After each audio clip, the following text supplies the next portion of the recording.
Yay!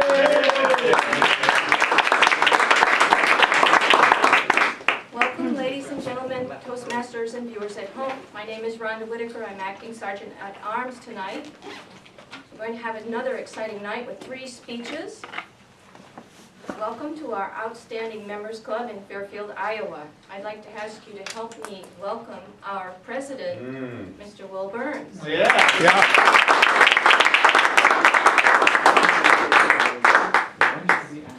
Thank you, Rhonda. And welcome members, guests, and viewers at home. We have a big group tonight. Lots of people here. But there's always room for more. So if you're at home and you want to come out and visit us, please do. We would love to host you. And now, it's my pleasure to first remind you of the Toastmasters Creed.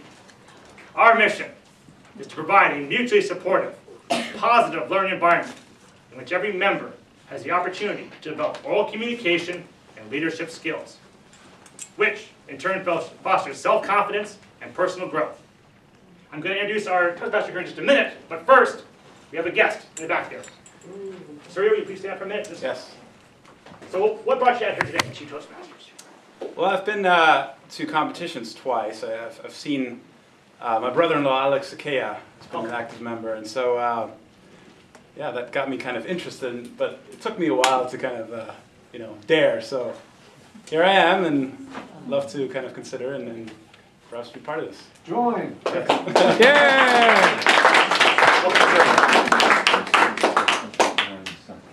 And now it is my pleasure to introduce our Toastmaster, Scott Terry. Go!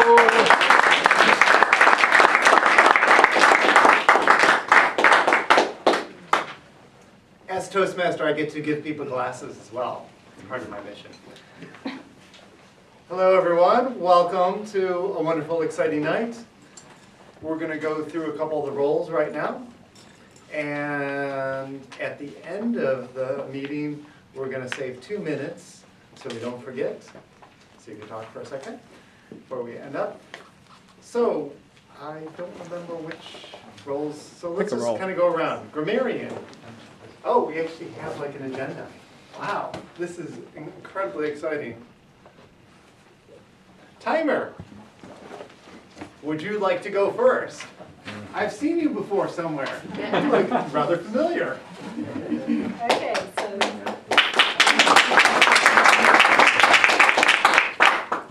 table topics tonight are 1 to 2 minute speeches, and the green light is turned on at 1 minute.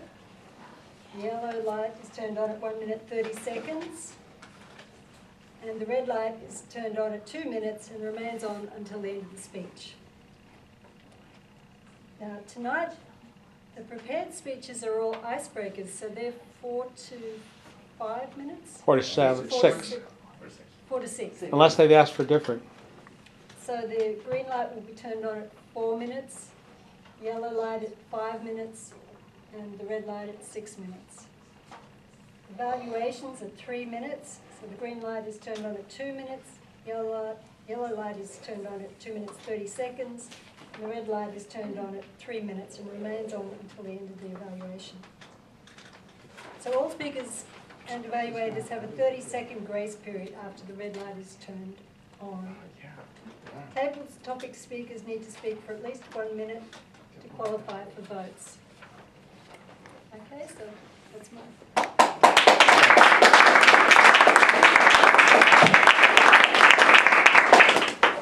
Fantastic.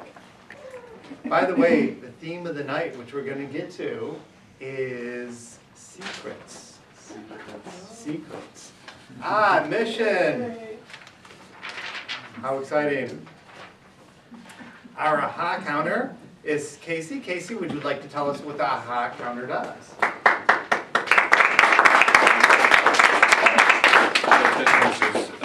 Friends, I'm the aha counter, and what I'll be doing for every speaker is basically filling like I just did, ahs and uhs and ums and likes, you knows, so, but, any fill-in words, I'll be keeping track and making a report at the end.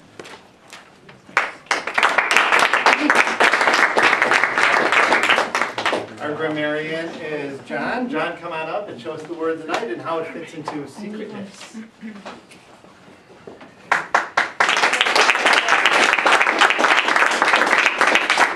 Good evening, I'm the grammarian, and tonight I not only come up with the word of the night, word of the day, which is disclosure. And since the theme of the meeting tonight is secrets, me being a rebel, I'm coming up with disclosure. Let's disclose the secrets, okay? So it's the action of making new or secret information known. A sentence, only with full disclosure will the unknown become known.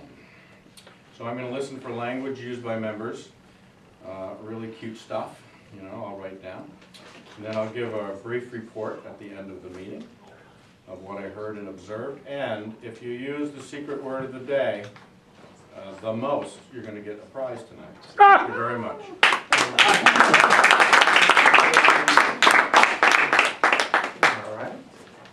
All right. By the way, does anybody not have a role tonight that would like a role? What's the role? The role is evaluator. Evaluating my speech, which is the Icebreaker. I'm just doing the competent communicator again. Art. All right. Because And the Art, evaluated didn't show up. and Art will also be talking at the end as well. Slobodan will be giving us a joke at the end. General evaluator. Rhonda. General evaluation. Tell us about sorry, what a I general was- evaluation I does. was caught not listening, sorry. Because you weren't evaluating, you were self-evaluating. Yes, I was. So, I was planning so ahead. disclose away. My job tonight is to evaluate each evaluator of each speaker, and that is it. Thank you. Great. Our ballot counter will be Liam. Not here. Not here. Who would like to take some ballots tonight? All right. Lots of helpers. Fantastic. I'm now going to welcome up Seth, who's going to start us on our wonderful table topics. And then Jesus will evaluate the table topics when we're done. Yo! All right. I'm Seth Braun, it's going to be Table Topics. Hello. All right, yeah. Ha! Yeah! Great excitement. Really happy to be here. Enthusiasm. What's your secret? That's what we need. More enthusiasm in this club. Ha! Clapping. Fellow Toastmasters, our theme is secrets. And I'd like to do a Table Topics in a slightly different format. For those of you who may be guests or new, Table Topics is the opportunity for you to develop your extemporaneous speaking skills, the ability to speak off the cuff. Very helpful in professional and personal settings. The difference today is I'm not going to invite anyone up and have you pick a number. I'm going to give you the question to the whole group, and then I'm going to choose somebody. Now you can like wave and want to be chosen. And I may or may not choose you, but this engages everybody thinking and kind of puts everyone on the edge of their seat a little bit. Oh, was he going to choose me? Yes. Name a product that uses the word secret in their marketing campaign and tell us whether you like it, whether you think it's a good product or not. Name a product that uses the word secret in their marketing campaign and tell us your opinion about that product. Surya, you look like you're deep in thought, a guest on the spot. Deep in thought because I can't come up with it. Okay, no pressure. Challenge by choice. Jesus, Mr. Illusion. You can still do it. Oh, you're the Table Topics evaluator. Right. Oh, man. Somebody else will do that. Why don't you take a bow out? Who's that? I got one. Okay. Will Burns, come on up. Yo! You feel comfortable with the question? Would you like me to repeat it? Please do. Okay. A product that uses the word secret in their marketing, and what is your opinion about that product?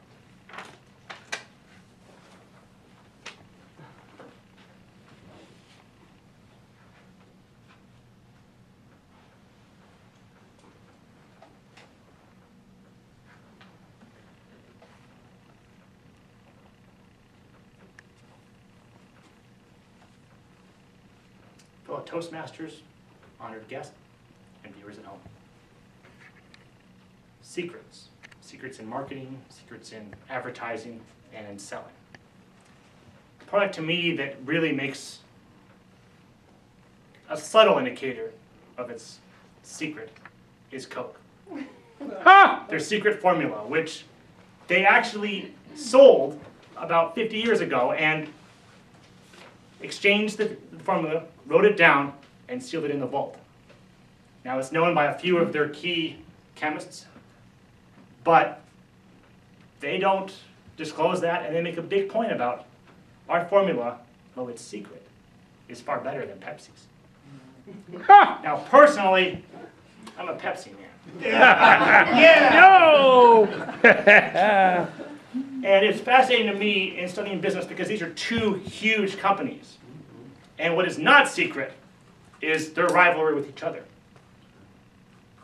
While the taste tests show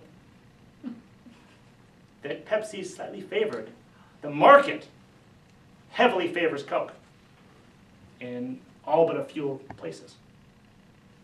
Now, Pepsi has kind of helped to move into more of the restaurant business, and KFC, Taco Bell, Pizza Hut are all owned by PepsiCo. The fact remains that this mystery of what is in that special brand that makes it so great, that invokes this memory, a power of something original. They changed the formula, it failed. They had to go back to classic Coke because the original didn't, because the original worked, the change was met with such hatred, such fear. Classic Coke, a symbol known around the world, a symbol of originality. Thank you.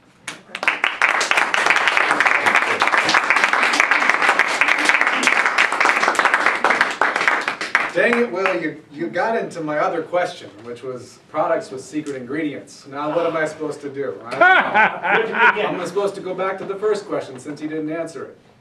Okay, here we go. We're going back to the original question. A product that has secret in their, explicitly used in their marketing. Let's see. Darlene Martin! Come on, Darlene, give her a hand.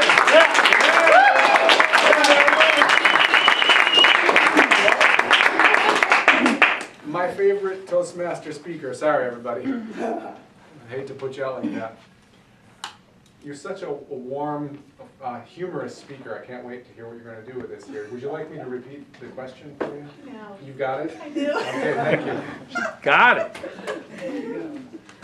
Thank you, Mr. Table Topic Master, fellow Toastmasters, guests, and viewers at home. Bush's Baked Beans. Talk about their secret ingredients. But what's not so secret about it? It was happens. You eat baked beans.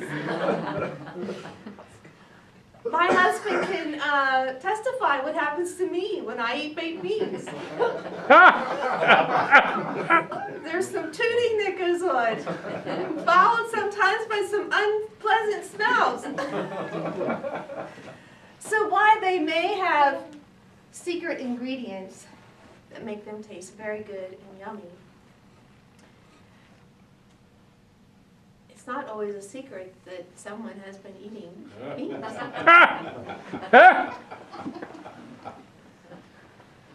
I don't know what their secret ingredient is. It has yet to be fully disclosed. But it's working for me, because I continue to eat them, and I continue to fart, and they have little unpleasant skunk, not possum, skunk fragrances behind me at times. Thank you, everybody. Yo!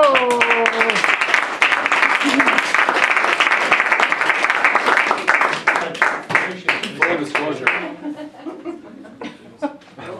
Full, huge. Well, that was two answers that talked about an ingredient in the product, but we're yet to get to an explicit use of the word secret in a marketing campaign. So we're going to try it again. Let's see here. Gene. Yo! Help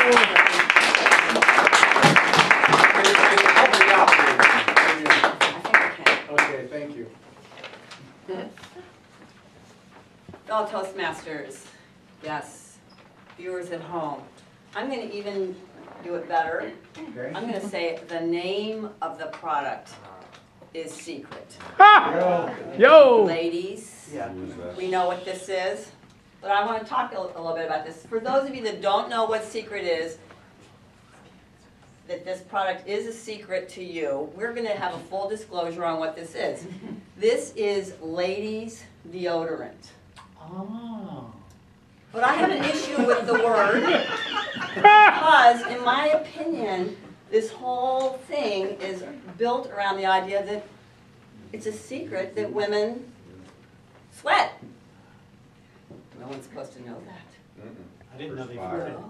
Oh. That is the case. When I was growing up, my father, I would come off of this tennis court dripping, and I would say, "Ah, I'm so sweaty." And he'd say, "No, animals sweat, men sweat, women perspire."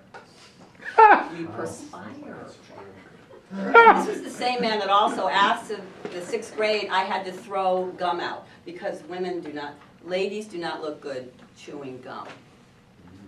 My siblings could be chewing gum, but I had moved into the area where you don't chew gum because it looks cheap. I know Darlene gave a whole talk about gum chewing relaxing you. It's a whole nother thing. I was squirming there. But going back to secret, so here we are. We've got this deodorant that's a secret that women perspire, but we're using it. And actually, I have not used it, so I cannot give a comment on it. Usually deodorants, there's a fragrance involved. Not unpleasant, as Darlene was... Oh, I'm picking on you. But there's usually a fragrance, and I don't like the fragrance of the whole thing. Because then you're not, it's not a secret anymore that you're wearing secret. So does that help you, Mr. Table Topics Master? Thank you. Yes, yes. Give it here.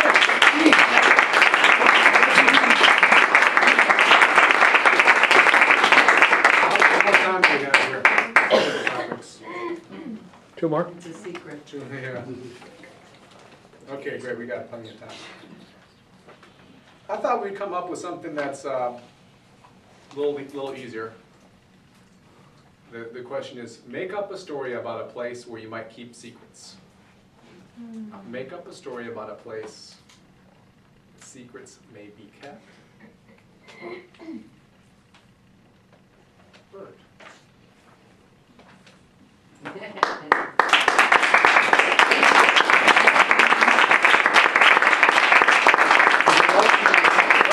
No.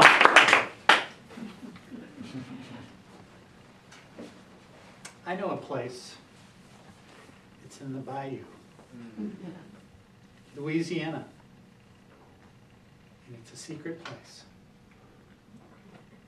It's a special island, and they grow something very special there. You know what they grow there? Cayenne pepper. Special pepper. Marijuana. No, special hot peppers. Special hot peppers. A friend of mine I knew long ago, his name was Sam.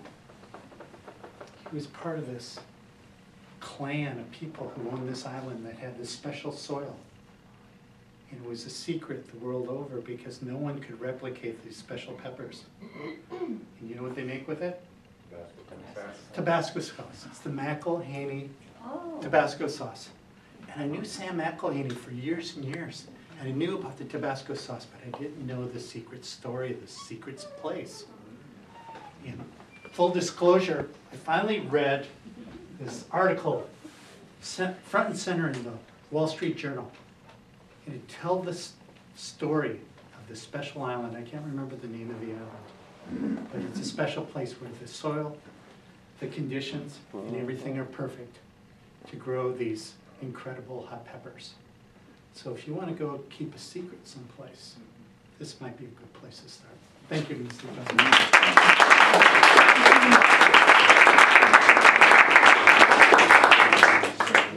That was awesome. That was really fantastic. Now we'll come up with the opportunity for a more difficult table topics. Invent a secret society and explain your history and your mission. Invent a secret society, not a real one. Invent a secret society and explain to us your history and your mission. In 3 sentences. Or less. Tom Trainer!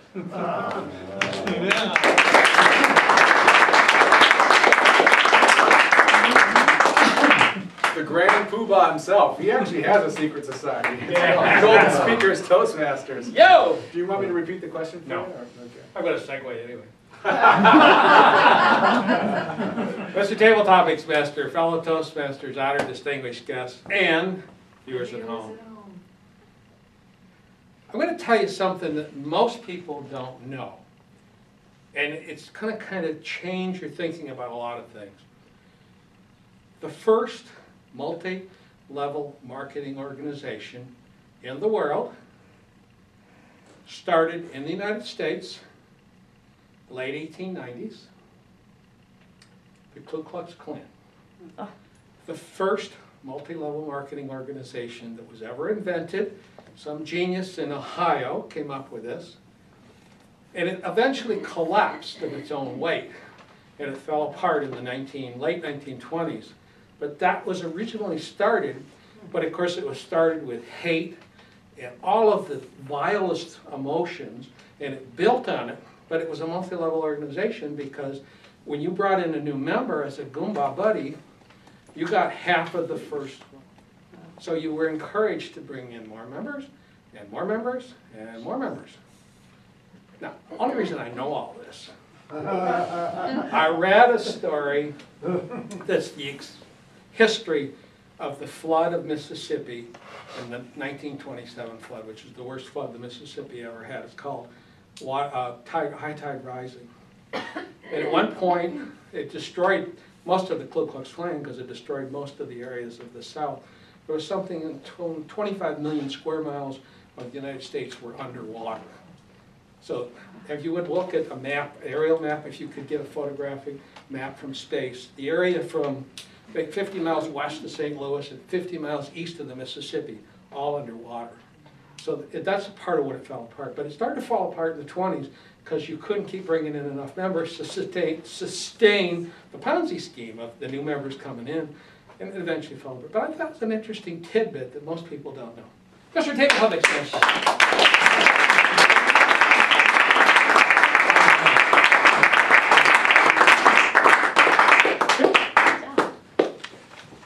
Okay, we have time for one final short table topics.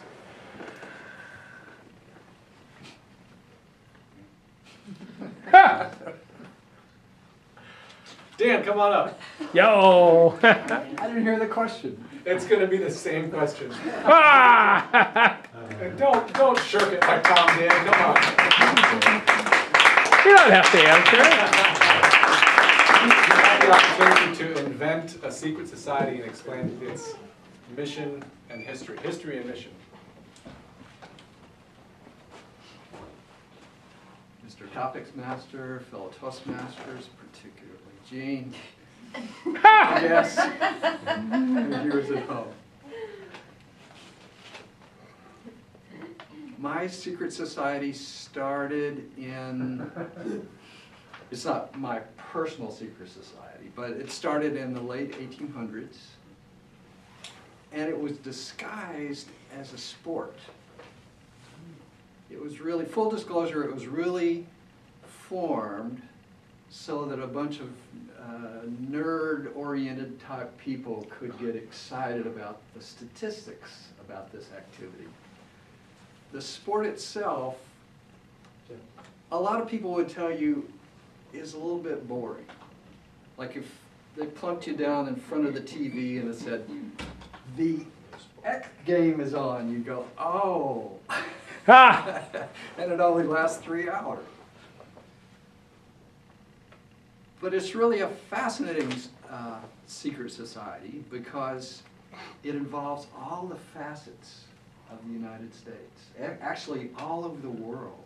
Children learn this activity that they think is a sport from a very young age. They play in their neighborhoods, and the best ones get on teams at their schools, and the best one in their school is get into the minor leagues, and the best minor leaguers get to go to different levels, you know, A-ball, double A, triple A, and then the very best make it to the major leagues. Yeah. It's disguised, it's a secret society that is disguised as the sport of baseball. It's a fun sport if you have amazing coordination and you can hit a ball that's thrown at 100 miles an hour from 90 feet away.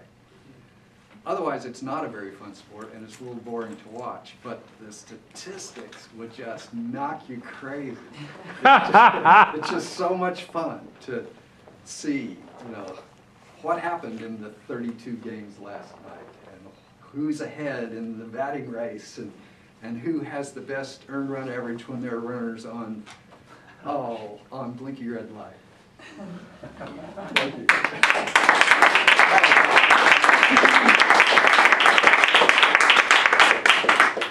Well, my job is done. Made it through.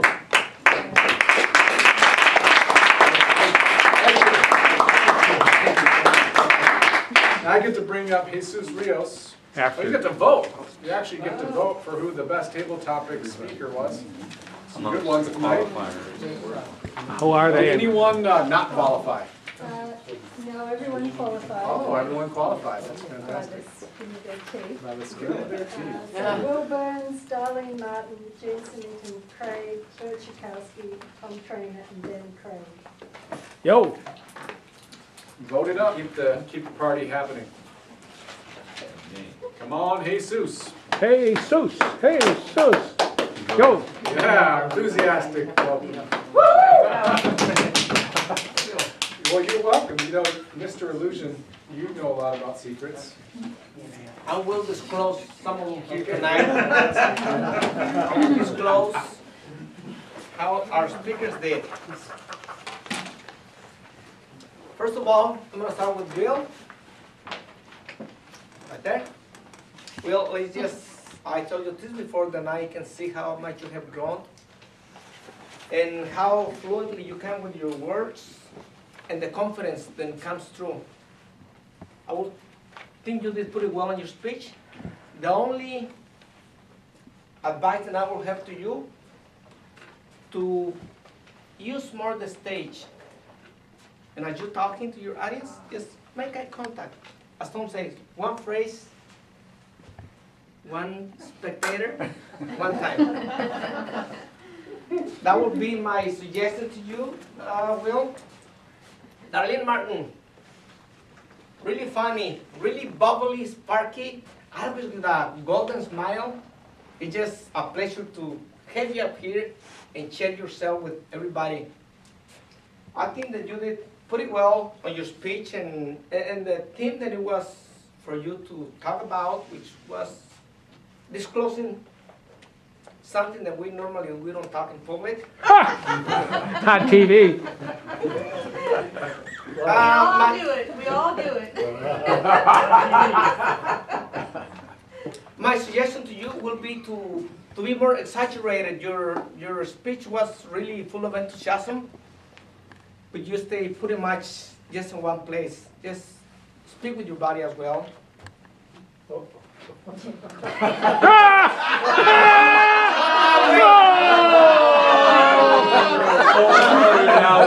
don't mean that way.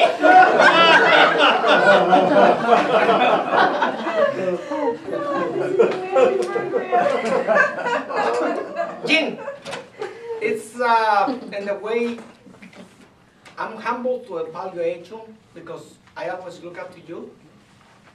You're a pro. And I told you this before. One thing that I noticed that you were doing a lot, you were just directing your attention to the side of the stage. And I think that you spend a great deal of time instead of just focusing to the majority of the group. And another thing, smile. Your speech allowed a lot of room for a smile, and you were pretty serious. You were talking about the secrets. Women don't sweat, we perspire. And again, I told you this, that your smile just lightens up the room. Yes, smile. Ladies. Okay, now, Bert Chudnovsky. The place to hide secrets will be in the bayou. Bert, you make an excellent use of the stage. You move from one side, you move to the other side. You were just moving, speaking with your body. The only suggestion to you, it will be to use more vocal variety. It was pretty much a little wavy, but you had a lot of room to go up and down and just maybe flat line and then down and then all the way up and just keep it sparky.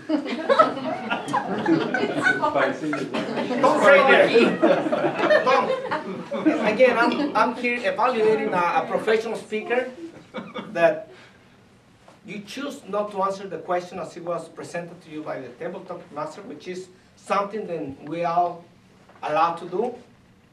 And it's hard sometimes when we're talking in front of a group of people, we focus on one thing or another, and it is hard to focus on all of the aspects of a good speaker. I was surprised that you stayed pretty much anchored in one spot. You only took one step, and you remained there the whole of the speech. Maybe just keep in mind, make better use of the stage. Dan Craig. Again, poor lack of use of the stage. You were pretty much just in one spot. But I was kind of like, I guess, sucked into your speech, and everybody else was sucked into your speech, which we all know was a bunch of lies. My only suggestion to you is just make a better use of the stage, and maybe a little bit more eye contact. That is my report tonight. Now,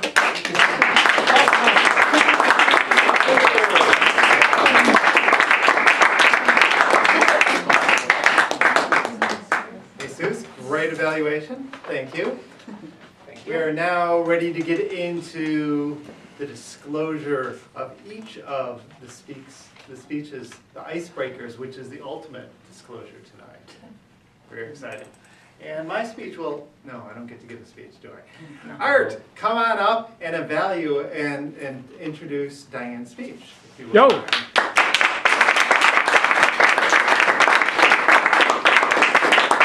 So good evening, Toastmasters, guests, and viewers. I am an impromptu evaluator tonight.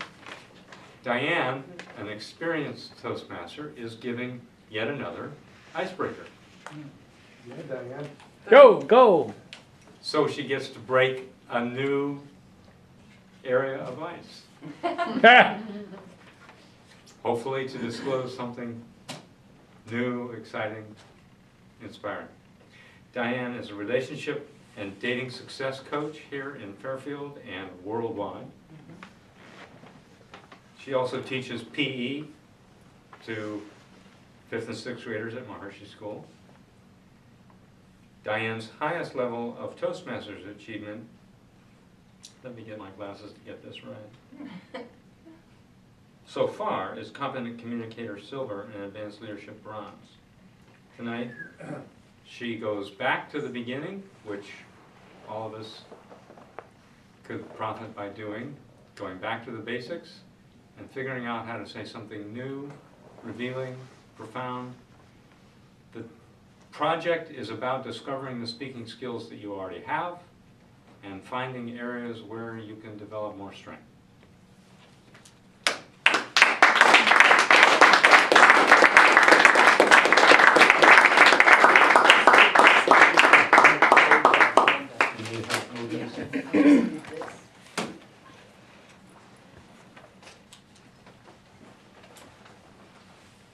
Good evening, Toastmasters, guests, viewers at home. To get me to stay real current, it's April 2013.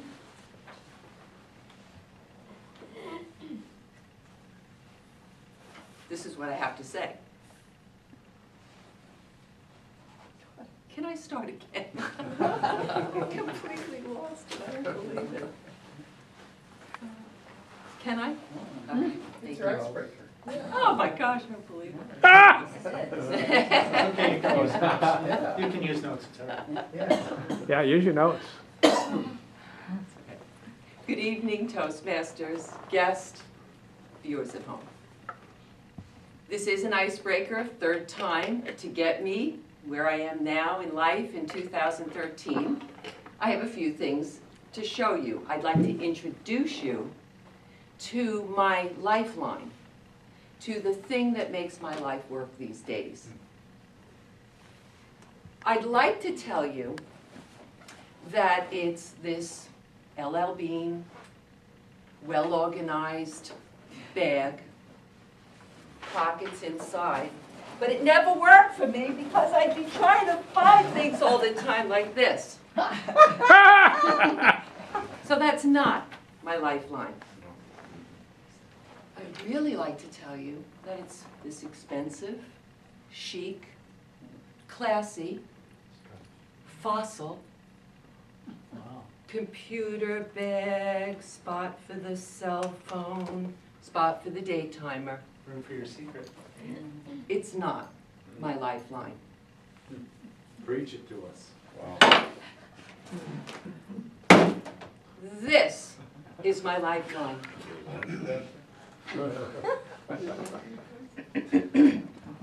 A $5, I think, plastic basket that I think I found in Walmart about 7 or 8 years ago.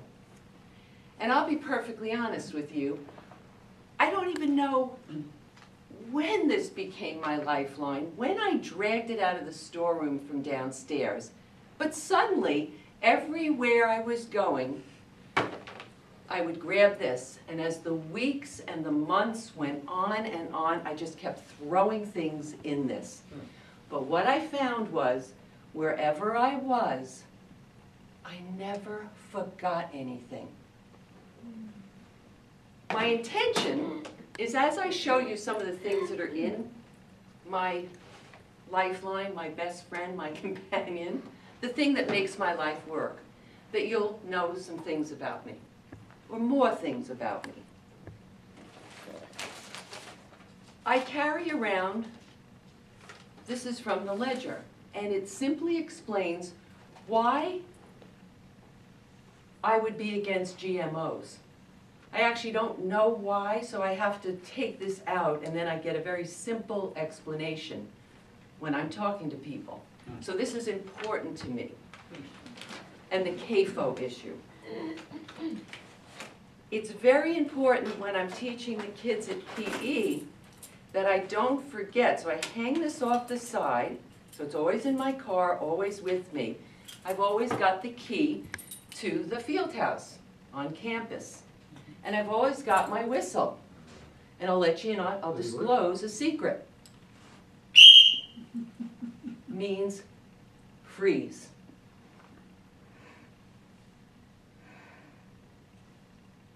I usually tell the students what I have to tell them. Means come to the teacher. If I don't have this, my day doesn't work in the times I'm at school, so I've always got this with me. What else? Oh, now, another thing that I always need with me because I never know when I'm going to feel a moment of inspiration for writing. So I like to write for blogs, e-zine, magazine.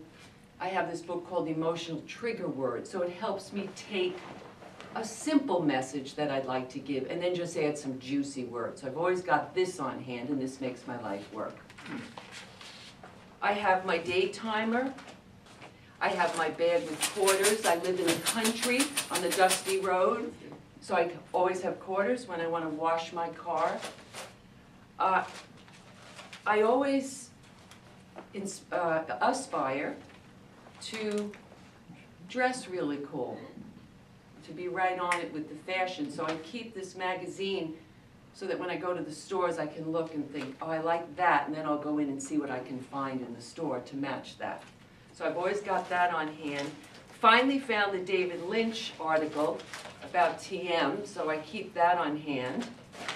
What else is in here? Oh, I love protein for a snack. I've always got to have a snack. I've got the nut mix, and I really like Gene Simonton Craig's protein bars. Yo! Plug for you. Wow. Gotta have the water.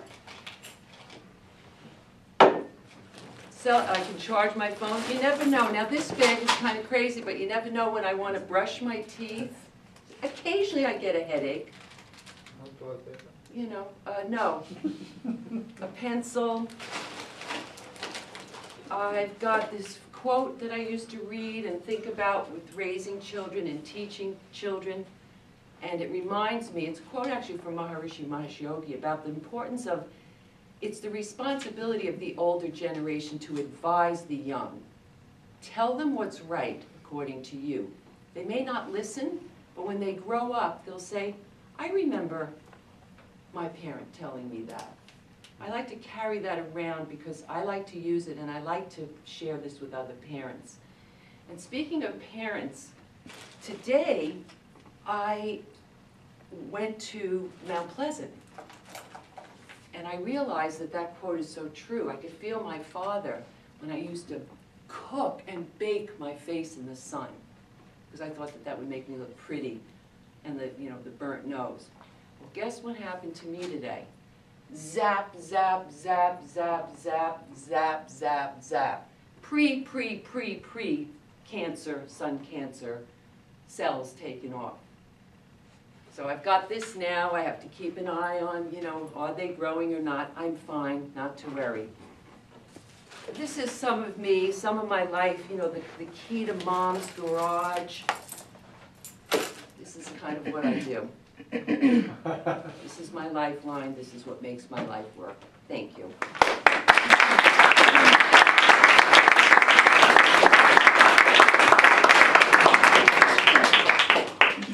Would everybody take 2 minutes, Mrs. Timer? Could you give us 2 minutes to do an evaluation?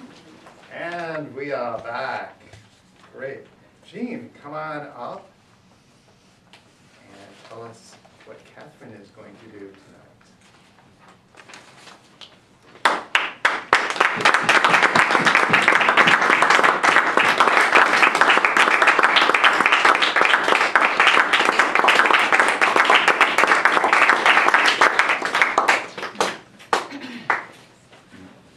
Fascinated with that whistle. I'm just kind of wondering how that might work in our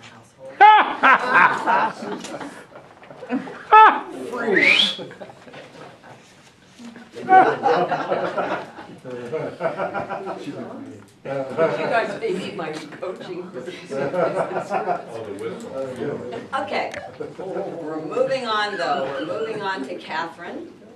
Catherine is doing her icebreaker tonight, for real. This is her first ice on her lake. Trying to use that metaphor. Her objectives are to begin speaking before an audience, and also to discover speaking skills that she may already have and skills that need some attention. You may have seen Catherine do an icebreaker, not an icebreaker, a table topics or two up here before. So we're looking forward to seeing a little more fleshed out experience. She is one of our newest Toastmasters, and she's going to give her first official speech, which is of course the icebreaker. We guarantee if you happen to faint, pass out, I will assist we you. will get you back to your chair. We promise that. You may not know how you got there, but we will take care of it. The title of her speech is Glitz, Glitter, and Gall. Please help me warmly welcome Catherine Kentz.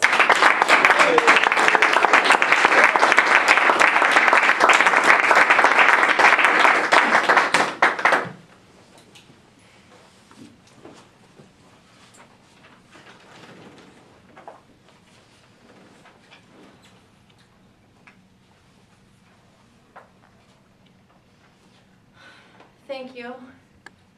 Master Toastmaster, welcome guests and fellow Toastmasters and viewer at home.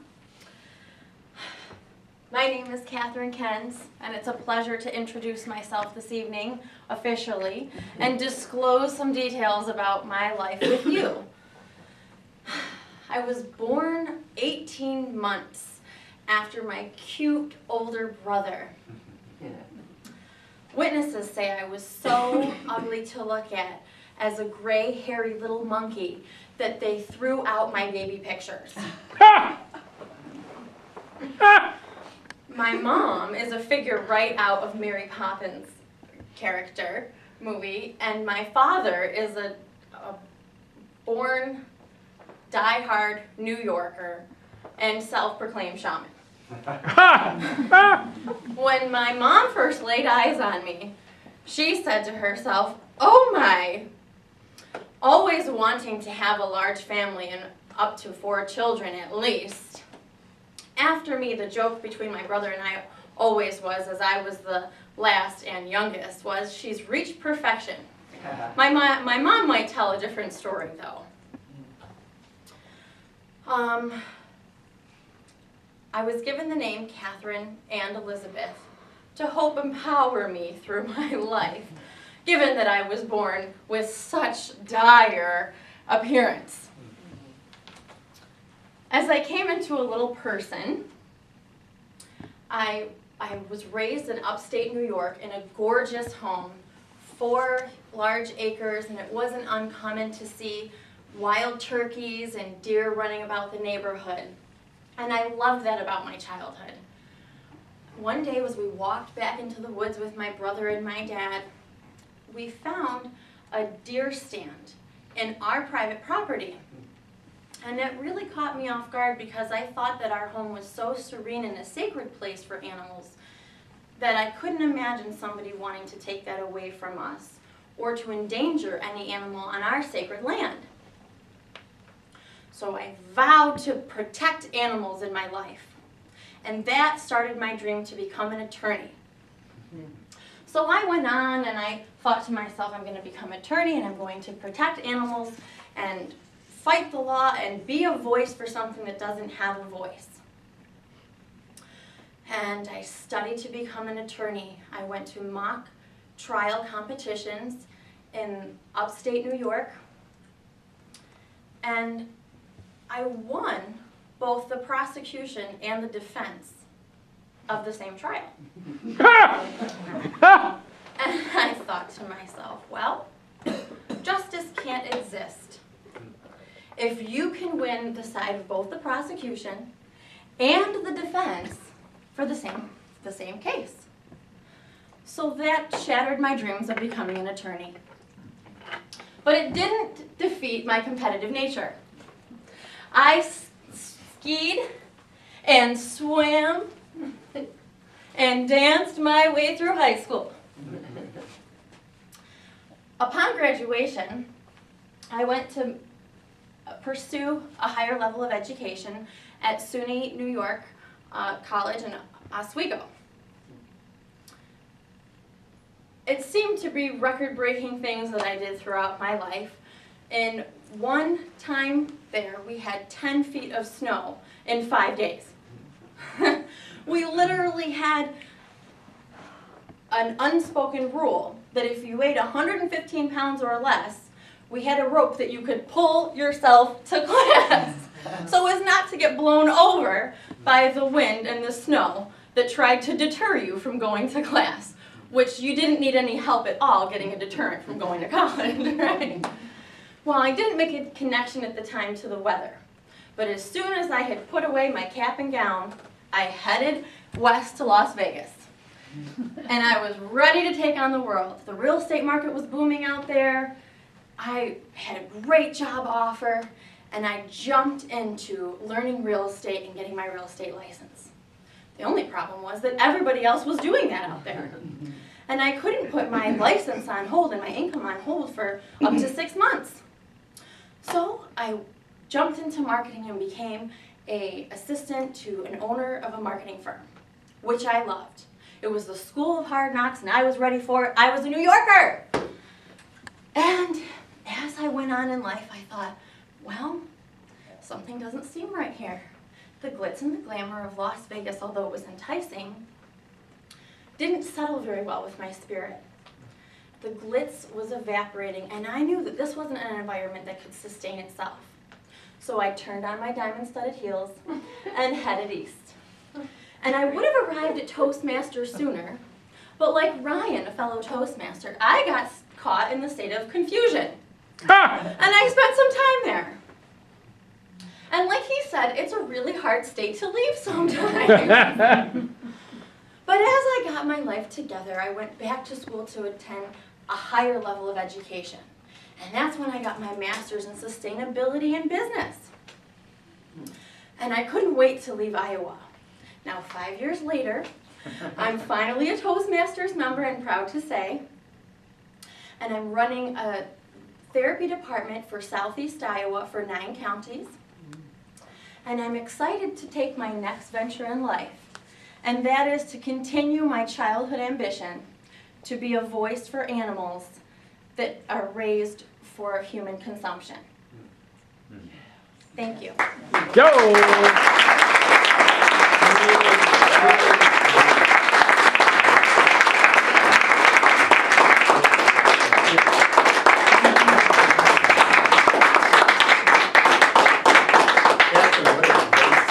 Thank you so much. All right, Ms. Timer, put 2 minutes on. Alrighty, ready to roll in the next one. Bert, come on up and tell us about Rita's. Thank you, Scott.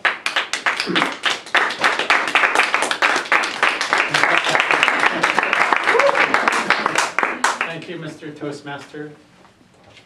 Yes. Fellow Toastmasters and viewers at home.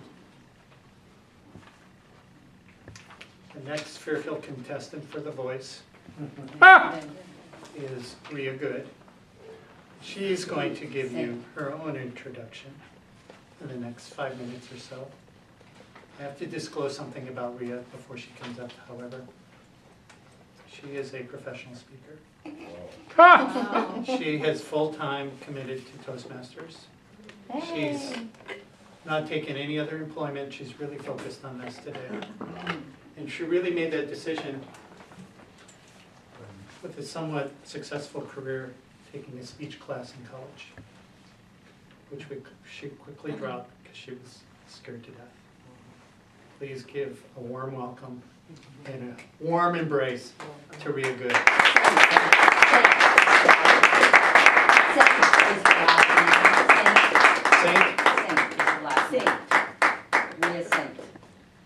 Rhea Saint. Yes. Yay! Thank you. Very good.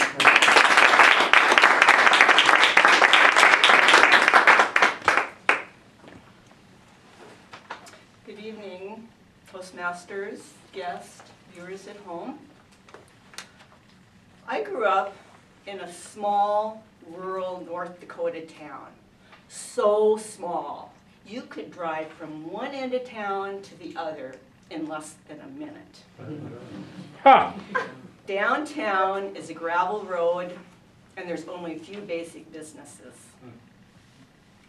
This little town, we lived in the middle of this little town of 100 people.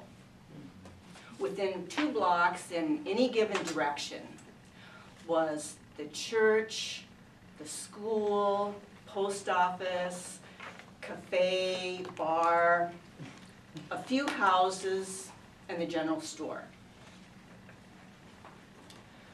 My grandfather owned the general store. This was one of my favorite places in town.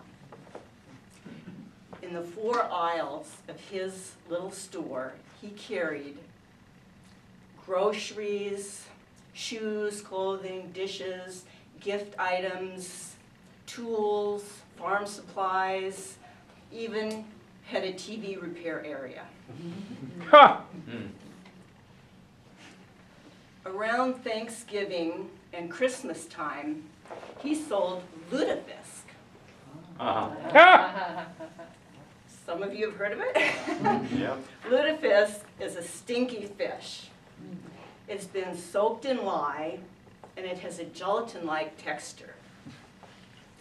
It was a great treat for a lot of the Norwegians in the area.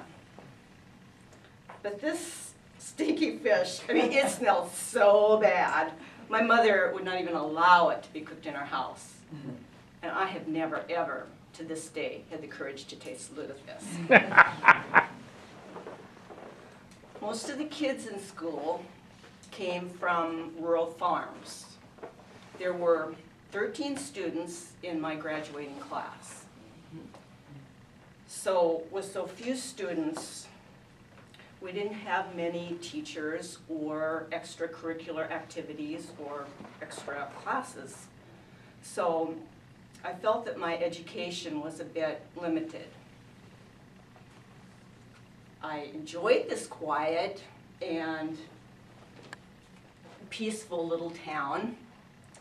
But when I finally went off to college, I was so glad to be off on a new adventure and having the ability to take new classes. Although I took new classes in college, I was disappointed in life. I went to my college counselor and I said, I don't know what's wrong. I just want more awareness.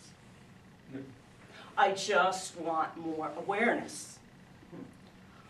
I didn't have a clue as to what I meant by this. And my counselor certainly didn't have a clue. One day I saw a poster advertising transcendental meditation, and immediately I thought, this is for me. And I quickly began on a journey of discovering more expanded awareness in life through the practice of meditation. Not long after that, I found out about a university that talked about things like creative intelligence, infinite potential, expanded awareness. And I thought, wow, all of this, and real classes too. Again, this is for me.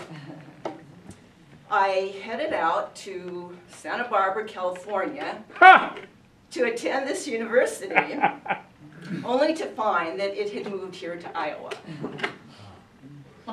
I stayed a year in beautiful Santa Barbara anyway, and then as soon as I could, I headed here to Iowa. I love my education here at MIU. I even stayed an extra 5th year because there was so much available that I wanted to learn. I had never had an art class in my entire life, but I ended up majoring in art. After graduating, I continued to play with and learn more about oil painting. I love nature, and so I paint mostly landscapes and flowers. I always paint from my own photos. I love to snap pictures as I walk along the trails here in town or in the parks or on vacations or wherever I may roam.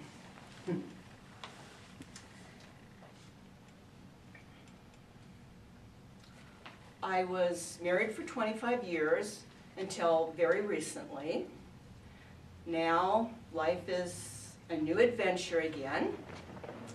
I don't know what the future's going to bring, but I'm still searching for and finding ever increasing awareness, and for that I'm truly grateful. Thank you. Yo!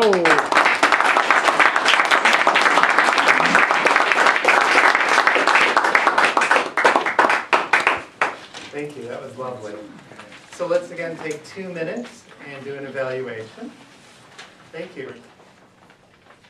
Before we vote on the best speaker of the night, I just want to give one more round of applause. 3 icebreakers in an all safe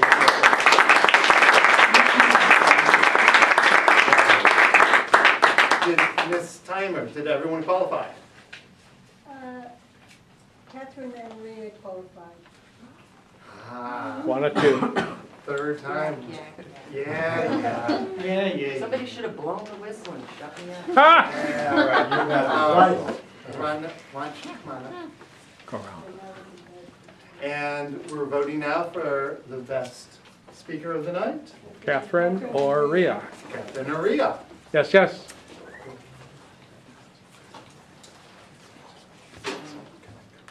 Catherine or Rhea are both.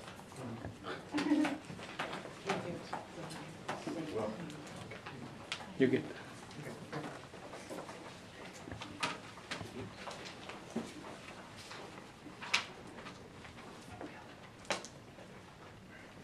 I'd like to have you warmly welcome Art Atkinson back up to evaluate Diane Denbaum's speech.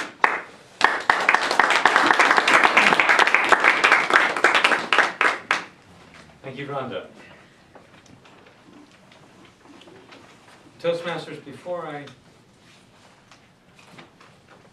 offer you my observations about Diane, I have to say, I was having a lot of trouble coming up with, because I watched so little TV, a marketing campaign that expressly uses the word secret, but you unlocked it for me, Gene. Victoria's Secret, an entire line of products all about full disclosure.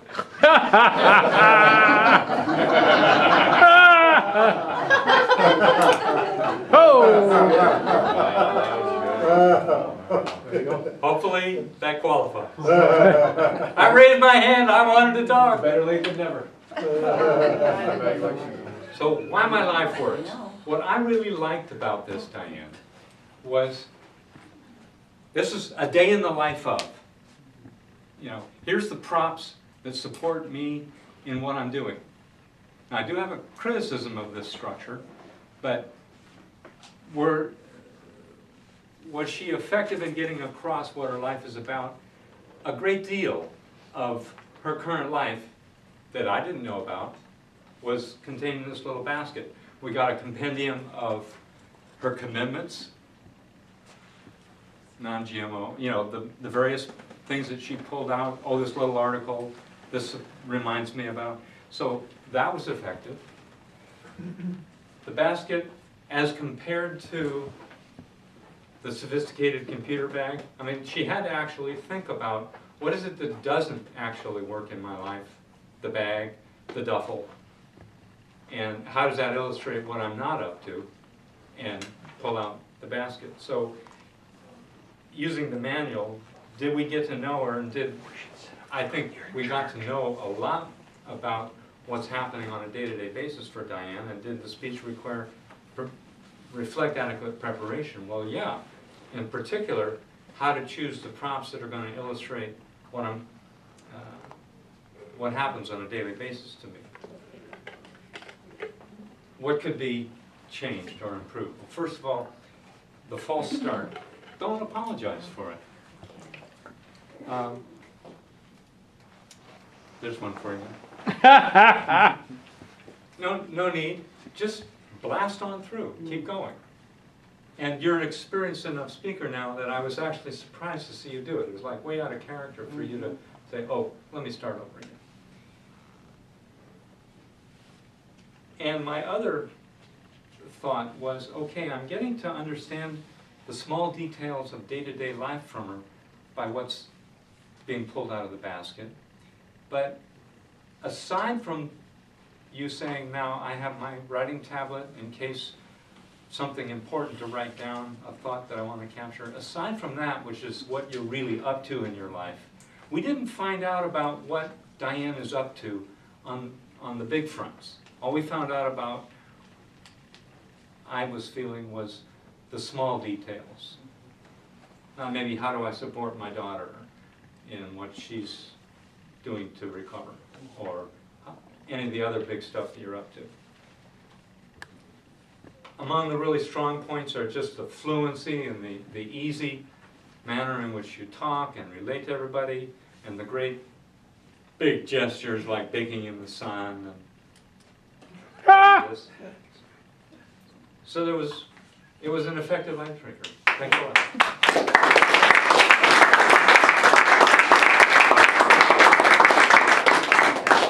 We're going to keep moving right along here so that we don't end up staying out too late. Thank you, Bert. Thank you, Rhonda. Sorry, Bert. I have to say for you. That's right. Hold your horses. Jean, Simonton, Jane Craig, snack. evaluate. Yes.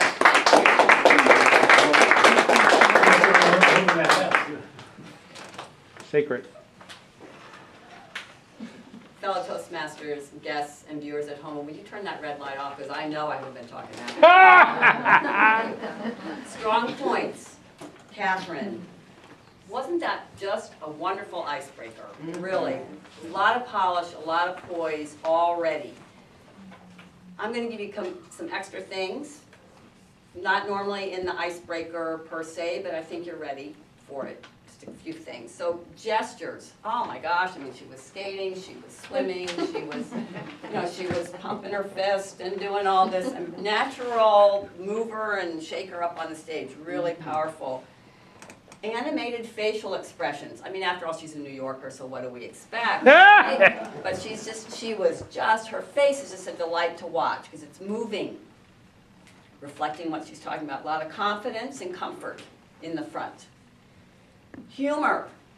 Right out of the gate, we're hearing how ugly she was as a baby. That's quite an impressive little thing to pull in, and it was funny. She had a series of chronological stories with memorable images throughout. That was well done. How well did we get to know the speaker? Well, we took a tour, basically, from birth to now, which is pretty well done and quick and was interesting. Adequate preparation. I don't know how well she prepared, but based on the presentation and the delivery, I would say you probably gave some thought to it. How am I going to put this together and link it? So I'd say, yeah, good preparation. Clear and audible, yes. Definite opening, body, and conclusion. Here would be a suggestion to up the game a bit, because you said you are competitive.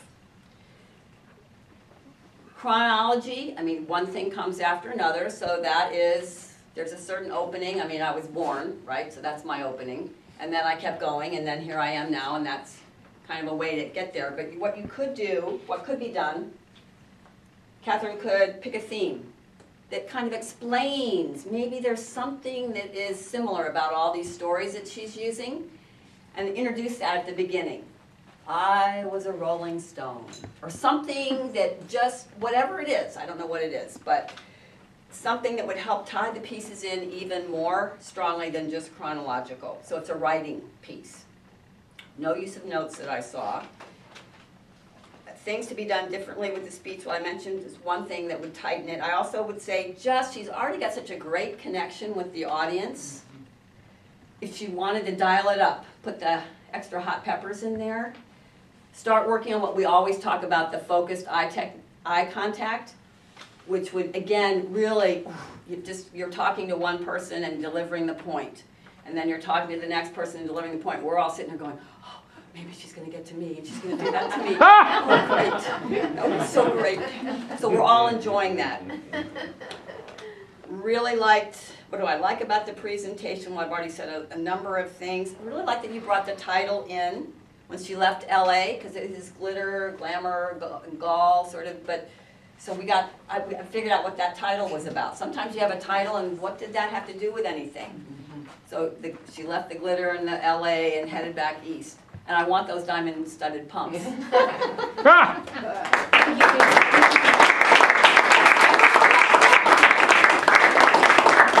Thank you, Rhonda. So first we heard from the bag lady, and we heard from the ugly duckling, and then we heard from the saintly lady from the small town in North Dakota. Rhea, what a fabulous job. You're a woman of mystery, but you've disclosed now a lot of your inner beauty and outer beauty. And you really have a great ability to speak and connect with an audience. You really took some baby steps tonight. You also took a really giant step. Your giant step was this really great icebreaker presentation. Your baby steps were you stood here for most of the time, and then you ventured over to this side and took a little baby step. And I thought, finally she's moving. And then she took another baby step. She moved over here. They don't have tape here, so you can come all the way over here if you like and give some of your talk from here. You really have license to move and really give a great talk, but you had a great introduction. What we look for in an icebreaker is a good introduction, a good body, and a good conclusion, and you really had those. I would suggest the following. Besides moving, in terms of your context of your speech, you may have told a little bit more about what growing up in that small town in North Dakota, how that influenced your life. The next step of your life of going to college. And you know what that meant to you. Because what you didn't say is, you're a pretty adventurous spirit, and we all saw that. Hey, I went to Santa Barbara. They were gone, but I stayed for a year. That's adventurous to me. But at the same time, you want to make some of those connections where, here's my introduction, here's my story in this small town, and my grandfather's general store, and I know what that's like. My grandfather had like a general store in a small town in Michigan. I didn't live in the same town, but I love to go explore that store. Wooden floors, pulleys you could pull up and go up and into, find treasure in the, on every level in the store. But really, what is that small town life? What did it do for you? Number one. Number two, as your life went along, you sort of glossed over the marriage and all that, but the body of it, give us something to chew on and hang on to this other part. And what one piece led to another, how it influenced another, and really where you are now seems to be launching on a new discovery or reinvention of yourself, and what all these pieces are to push you and mold you there. And we're really happy to have you at Toastmasters. Really good job.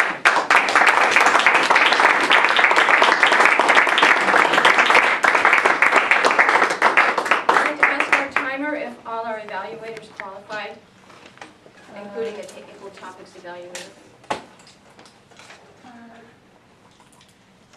The ones who qualified were Jean Savington, Craig, Bert Schakowsky, and Jesus Rios. Pardon me, could you say that? We can't hear you. The ones that qualified were Art didn't qualify. Jean Savington, Craig, Bert Schakowsky, and Jesus. So 3. Thank you, Deputy. She's from a foreign land. Now, we need to vote. There's a strip of paper, a thin strip of paper. It says minute to vote. Keep it moving. Right, while we are voting, we are going to take a moment for a 1-minute report from our timer, Stephanie Chambers. Yo, Stephanie! In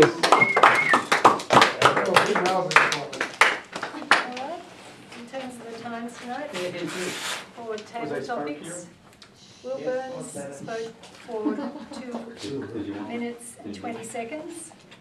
Darlene Martin spoke for 1 minute 37 seconds. Jean Savington Craig spoke 2 minutes and 16 seconds.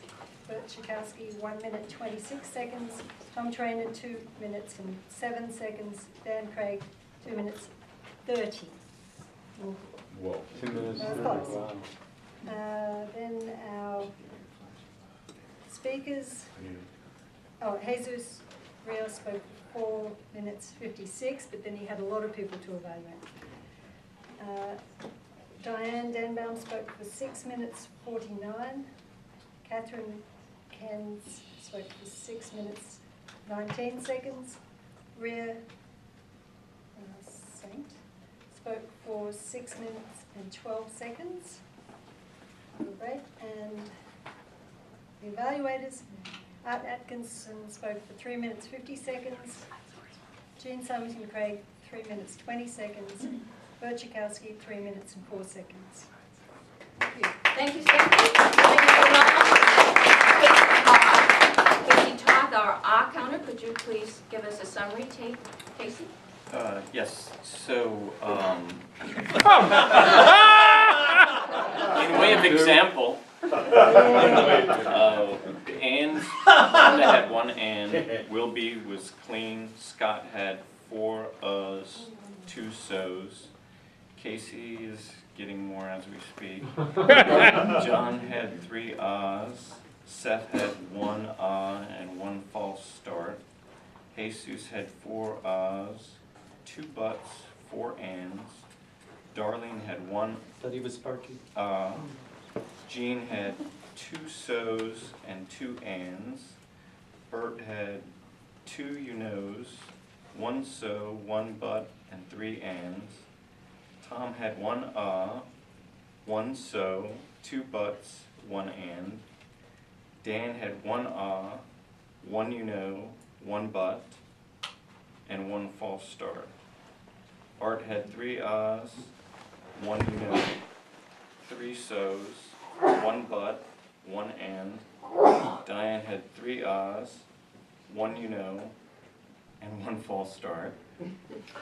Maria had 2 so's, 2 buts, 1 and, 3 tongue clicks, 1 pause.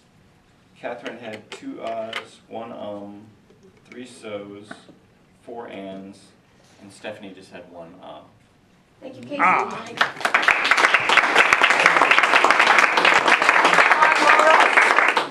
Our grammarian is going to give a 1-minute report on the grammarian. 1 minute. 1 minute. All right, here we go. Let's do the top 10. Top 10, Rhea said all of this and real classes too. Catherine, I turned on my diamond-studded heels and went east. Jean Craig. Jean Symington Craig, I'm sorry. That'll take a minute to write Symington. These are men sweat and ladies perspire. Bert, the place to hide secrets is in the bayou on a special secret pepper island. Jesus, of course, speak with your body as well. Dan, Symington Craig. A secret society disguised as baseball. Let's see. Then, Darlene, of course, the famous line, it's not a secret that I ate bushel of beans. And Art, fantastic, deep double thought here. A secret line of clothing offering full disclosure. That's great. And then the winner, of course, tonight is Will Burns in I'm a Pepsi Man. Yeah. Thank you, John.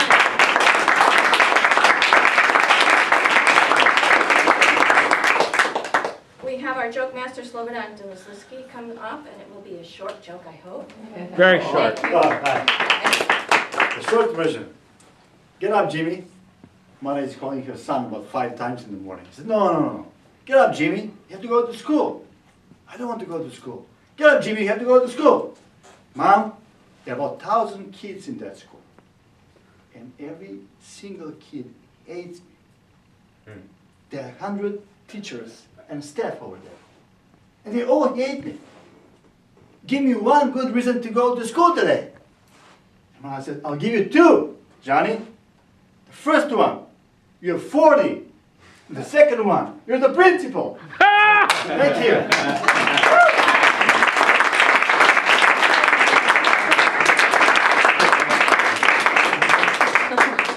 Now I will give a short evaluator's report as general evaluator. I like the humor that was present in every evaluator's talk tonight, their evaluation of their person. Jesus spoke clearly and slowly. He was methodical in presenting something to each person. He said something directly to the person. He showed them clear use of the stage, and he demonstrated what he wanted them to do, which is helpful to new members and guests.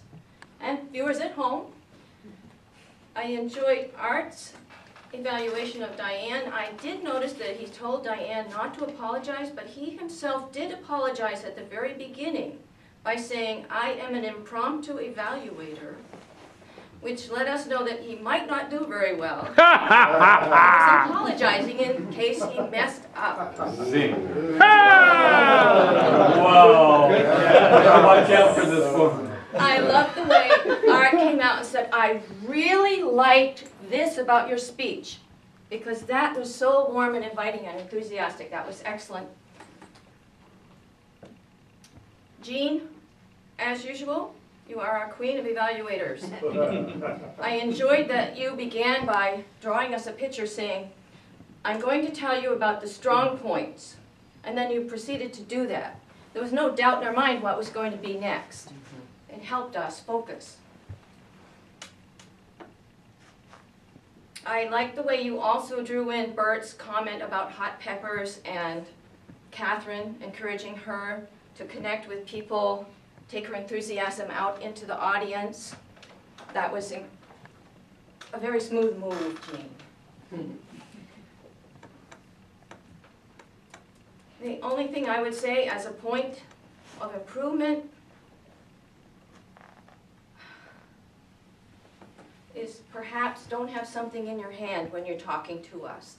You come out and one hand is this and the other one is this.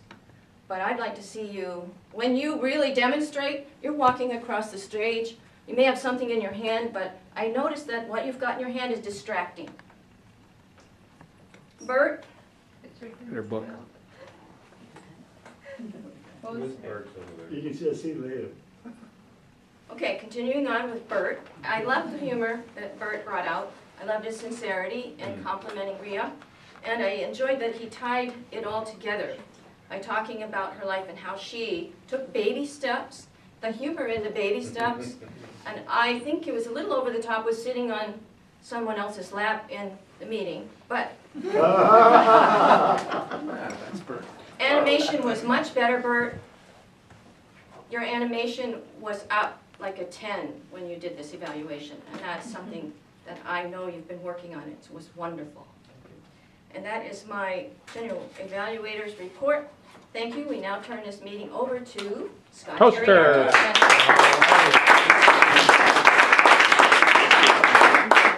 Okay, we're a little tight on time, but we're getting there. Presentation time. Best table topics. Bert! Bert! Bert!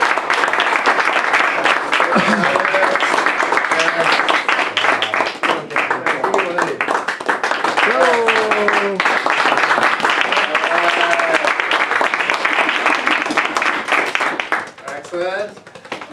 Best speaker will be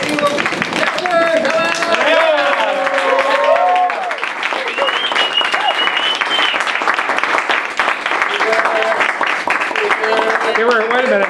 While she's up there. And you get an icebreaker. Yay!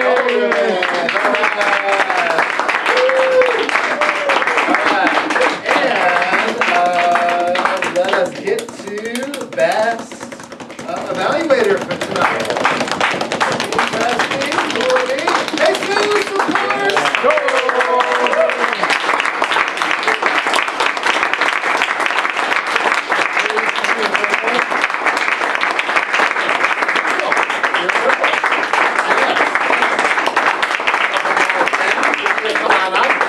Icebreaker. Get a ribbon. Get a ribbon.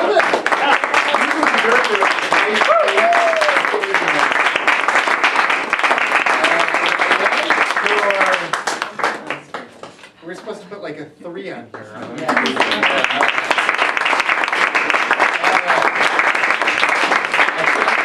Come on up. Give us a quick briefing for 2 minutes. One of my jobs as treasurer is to produce these rosters. And just before the meeting, I sent an electronic mail to all the members. We have new members. We have a new roster, which is absolutely up to date. And if some of you don't have Excel or need a printed copy for any reason, I've got them right here. I have about 5. So come and get one from me if you need it.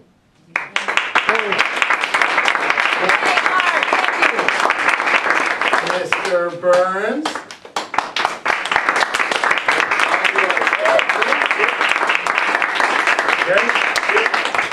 I called Seth briefly here. Seth? Thank you.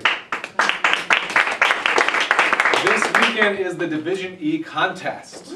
And I will be competing in the Division E contest. I have not yet made it past Division E, and I intend to win. Oh, Seth.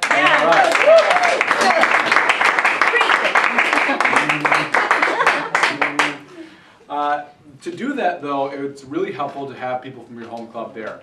I hate to say that it influences the decision, but it does, because human beings are human beings, and if it's a lot of people from the home club there, they tend to vote for people that they know and like. We're just humans. It's not like a professional, it's not screened individuals. They're just like us. So if you can come, and I'm not saying you should vote for me. No, I'm not saying you should vote for me, but you should come and be there. Yes, you are. To have your support. Speaking at this club is always a vibrant, dynamic experience for me, and having you in that audience would be very helpful. So I want to encourage you to come because it helps. Where is it? It's in Muscatine, and he'll send you an email with all the details. Exactly. And that's all I have to say. Thank you. We may need some volunteers to help. Also, just another angle on that, in addition to supporting Seth, it's just club duty. That, you know, this is our division, and so clubs are asked to contribute people to help just with the roles, just like we have any other, you know, so that's another reason to go, is just to be there. And it actually is very interesting because you see high-level speeches, you meet other people in the district, and you get to be a role player at a bigger regional event. Thank you, Gene. So if you want to help out, to step up to the next level, to see Seth actually facing up against his peers. Camera. Team. And come on Thursday to see him in the library. Wednesday. Wednesday, sorry. Come on Wednesday, he'll be at library at 7. Speaking Oh, on and the panel. Thursday night, Exactly. It's I'm Diane. gonna be there and Diane's gonna be there. Yes. And on Saturday, I'm going to be there. So do you why don't you take 1 second and just say about the library again? Perfect. So everybody, please come tomorrow to see Seth, 7 p.m. Public Library. Right. Thursday, come to see Scott and Diane at 7 o'clock again. And on Saturday, come into 1 to see me and somebody else. Thank you. I'm speaking at the Eco Fair on Saturday. I have no idea what time, but should be an interesting talk. And I'm also host of Your Conscious Future at MUM. It's all day Saturday afternoon, Saturday evening, so that should be a good event too.